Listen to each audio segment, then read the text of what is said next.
Hi, my name is Dr. Gizelle Popradi. I'm a hematologist and transplant-trained physician working at the McGill University Health Center.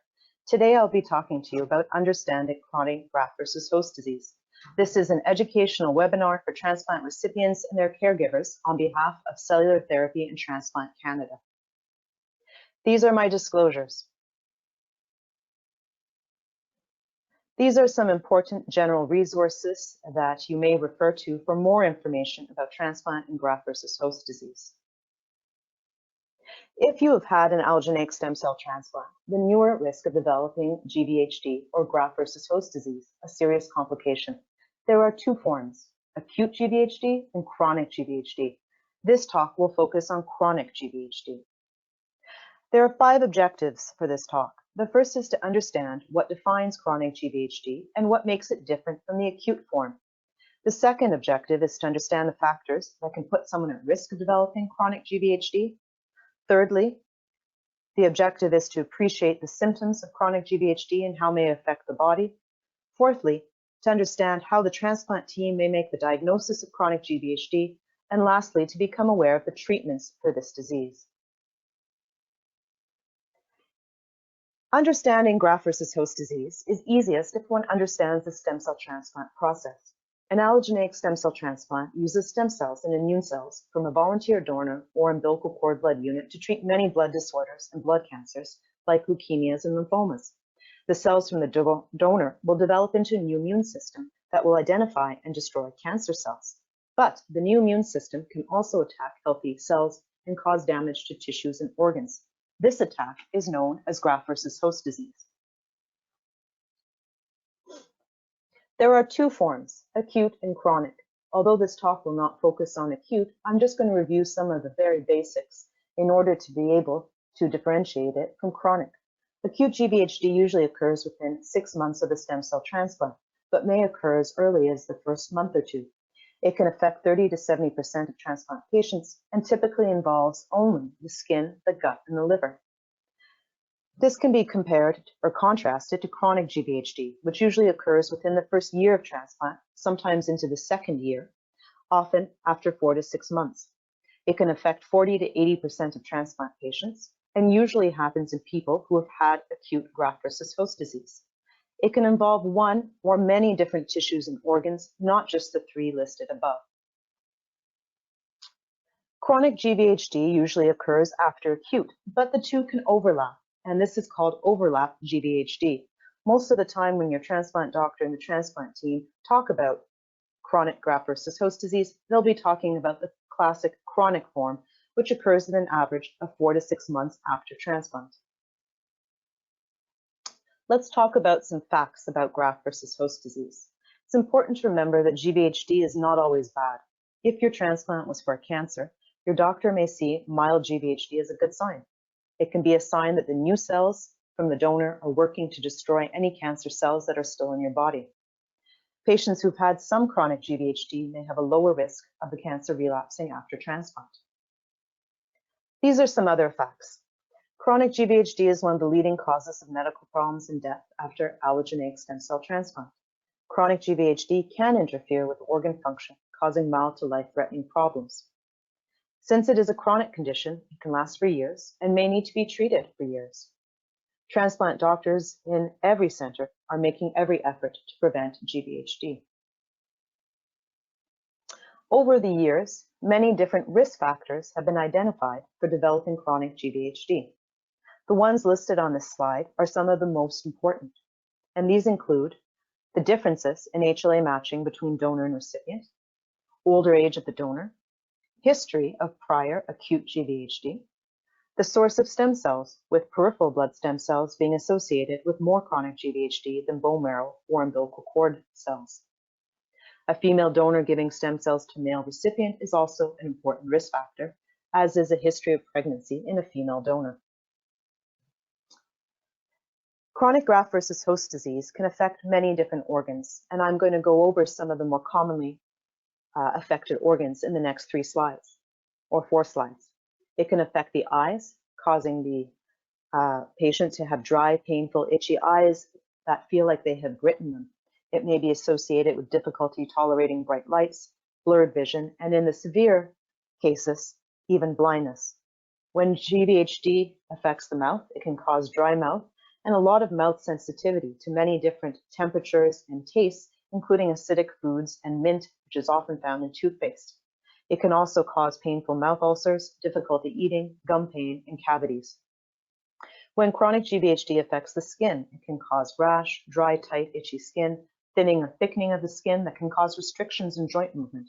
It can also be associated with skin ulcers, change in skin color, and discomfort with temperature changes. Chronic GvHD can affect the nails. They may be thin, brittle, or flaky. It can affect scalp and body hair. This may be manifested by loss of hair on the head or premature graying. It can affect the gastrointestinal tract, causing loss of appetite, weight loss, nausea, vomiting, diarrhea, and stomach pain.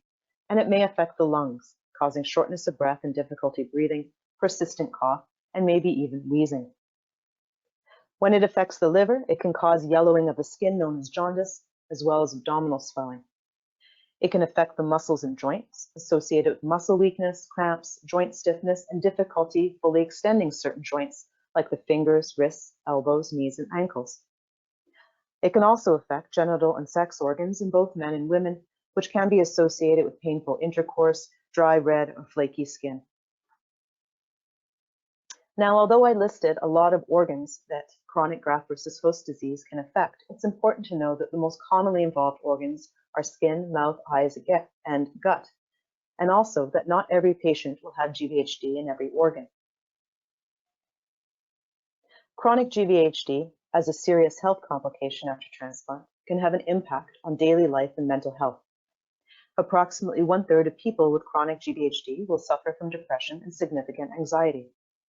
People with active, moderate, or severe chronic graft-versus-host disease can report worse quality of life, loss of physical functioning, and may be more likely to need prescription medications for pain, anxiety, and depression compared to those with no GvHD or who had chronic GvHD and then had it resolved. Your transplant doctors and team are aware of these issues, so please don't hesitate to ask for help if you feel that chronic GvHD is affecting your physical or mental health. Lastly, before I move on, I'll say that it's important to remember that chronic GvHD usually becomes less active with time. Diagnosing chronic GvHD may be as simple as having a detailed physical exam with your transplant doctor. If she detects certain findings, such as lichen planus of the skin or mouth, then a diagnosis of chronic GvHD can be made. But sometimes a physical exam is enough, and special tests like gastroscopy, which involves putting a camera down your esophagus or stomach, or an organ biopsy, such as a liver or skin biopsy, might be necessary. Please remember, if you think you might be developing chronic GvHD because you have some of the signs or symptoms that I've mentioned on the previous slides and listed on this slide, talk to your transplant team immediately and give them as many details as possible. Your transplant doctor will be able to classify or categorize chronic GvHD as either mild, moderate, or severe. This classification is based on the tissues and organs that are involved and how much they are involved. Treatment may be based on this classification. Before we move on to treatment, I'll say some important words about preventing chronic GvHD. Transplant programs all over Canada, North America, and the world are aware of the risk of GvHD and use various different prevention strategies. Some of these include very common ones, like selecting the best HLA matched donor for you, using medication combinations to prevent GvHD after transplant. These medications may include methotrexate, cyclosporin, tacrolimus, MMF, or sirolimus. They may also use anti-lymphocyte-directed intravenous therapy before the stem cells are infused into you, such as ATG, or may use high-dose chemotherapy called post-transplant cyclophosphamide in haploidentical transplants when the donor and recipient are related but only partially HLA matched. The goal of prevention is to eliminate or lessen the severity of chronic graft-versus-host disease, and your transplant team will select the best donor and GvHD prevention strategy to suit your situation. There is treatment for chronic GvHD. Let's talk about it. GvHD is caused by a donor immune cell-driven attack against recipient or patient tissues and organs. These immune cells are donor T cells. Thus, many treatments are directed against T cells and involve suppressing the immune system. Most of these treatments will be given in the outpatient setting. The decision to start the treatment will be based on the classification of the chronic GvHD, whether mild, moderate, or severe, as well as GvHD-related symptoms, the number of organs involved, and the severity of organ involvement. The main treatment for chronic GvHD is a corticosteroid, prednisone, which is given orally. Prednisone suppresses T cells in the immune system and can shut down graft-versus-host disease. It can be used with other drugs like tacrolimus or cyclosporin and therapies that act locally like steroid creams or eye drops. It is successful most of the time. There are options for people who do not respond to prednisone. We'll mention those shortly. Prednisone may cause some complications. It may increase the risk of developing serious infections and problems like stomach upset, thinning of the bones, weight gain, trouble sleeping, and diabetes. When using prednisone, your transplant team and doctor will be prescribing medications to prevent infections, protect the bones and stomach, and your blood tests will be monitored regularly.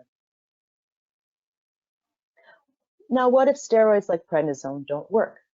This is a very important question because approximately 1 in 6 to 1 in 3 patients will develop chronic GvHD that does not respond to steroids. But there are other options.